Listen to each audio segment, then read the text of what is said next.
कर्जमाफीची अंमलबजावणी होणार कधी असा प्रश्न सर्वसामान्य शेतकऱ्यांना पडलाय। मात्र आता 30 जुलैच्या आत कर्जमाफी मिळेल अशी शक्यता निर्माण झाली आहे। मुख्यमंत्री मागील मंत्रिमंडळाच्या बैठकीमध्ये तशी माहिती देत आपल्या सहकाऱ्यांना त्यांनी सूचना केलेली होती। सोबतच कृषी मंत्री दत्तात्रय भरणे यांच्याकडून 30 जुलै आधीच सरकारकडून शेतकरी कर्जमाफी करण्यात येणार असल्याचं जाहीर केलेलं होतं।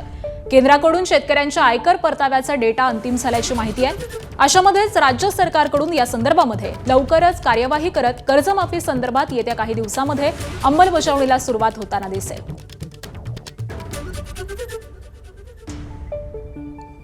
दरम्यान कृषी मंत्री दत्ता भरणे यांच्याशी बातचीत केली आमच्या प्रतिनिधींनी, पाहूयात। राज्य सरकारनं कर्जमाफीची तर घोषणा केली, मात्र सातत्यानं तारीख पे तारीख असेच प्रकार समोर येत आहेत। आता पुढची तारीख 30 जुलै असल्याची माहिती मिळते आणि याच अनुषंगानं आज थेट कृषी मंत्री दत्तात्रय भरणे यांच्याशी बोलणार आहोत। मामा, सारखी तारीख पे तारीख दिली जाते, नेमकी कधी तारीख आहे? खरं तर मी आपल्या माध्यमातून माझ्या शेतकरी बांधवांना सांगू इच्छितो की तारीख पे तारीख म्हणण्यापेक्षा खरं तर ज्यामध्ये माझ्या राज्यातील शेतकऱ्यांचं हित आहे, ज्या एखाद्या धोरणामुळे माझ्या शेतकऱ्यांचं भलं होणार आहे, ते धोरण या राज्याचे मुख्यमंत्री देवेंद्र फडणवीस साहेब, एकनाथजी शिंदे साहेब, सुनीताराव पवार यांच्या मार्गदर्शनाखाली आणि यांच्या सूचनेनुसार या शेतकरी कर्जमाफीच्या बाबतीमध्ये सुरू आहे। आपण म्हटलं ते खरं की अगोदर 30 जून तारीख आम्ही दिली होती, परंतु आपल्या सगळ्यांना माहिती आहे की पावसाळी अधिवेशन चालू होतं। पुरवणी मागण्यावरती राज्यपाल महोदयांची सही, पुरवणी मागण्या मंजूर झाल्याशिवाय आणि राज्यपाल महोदयांची सही झाल्याशिवाय त्यावर आपल्याला ती रक्कम देता येत नव्हती।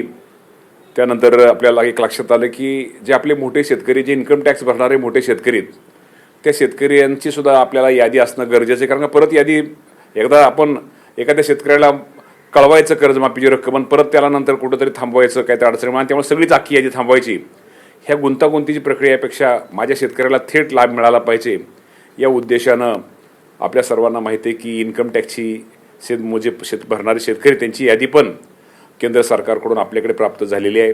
कदाचित उद्या आमच्याकडे आता इन्कम टॅक्सच्या याद्या, ज्या शेतकरी भरणाऱ्या शेतकऱ्याची याद्या सरकारकडे प्राप्त झालेल्या आहेत, त्यामुळं कदाचित प्राथमिक स्वरूपामध्ये कदाचित उद्या 22 तारखेला दादांच्या जयंतीच्या निमित्तानं मुख्यमंत्री महोदयांचा, देवेंद्र फडणवीस साहेबांचा वाढदिवस आहे, या निमित्तानं काही याद्या उद्या काय देता येतील का, यादी जाहीर करता येतील का, हाही प्रयत्न आमचा उद्या चाललेला आहे। पण मी आपल्या माध्यमातून सगळ्यांना सांगतो, शेतकऱ्यांना सांगतो की 30 जुलैपूर्वी ही शेतकऱ्यांना कर्जमाफीची रक्कम ही शेतकऱ्यांच्या बँक खात्यामध्ये, कर्ज खात्यामध्ये वर्ग केली जाईल।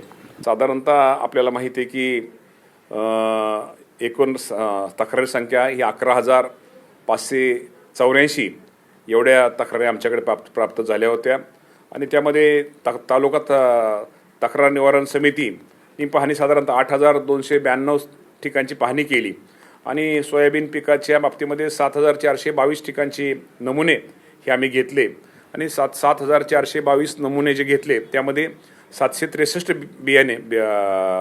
बियाणे हे अप्रमाणित आम्हाला आढळून आलेले आहेत आणि त्यामुळे निश्चित प्रकारे आम्ही ज्या बाबतीप्रमाणे ज्या कंपन्या झाल्या त्यांच्यावरती FIR दाखल केलेले, त्यांच्यावर कायदेशीर गुन्हे दाखल करतोय।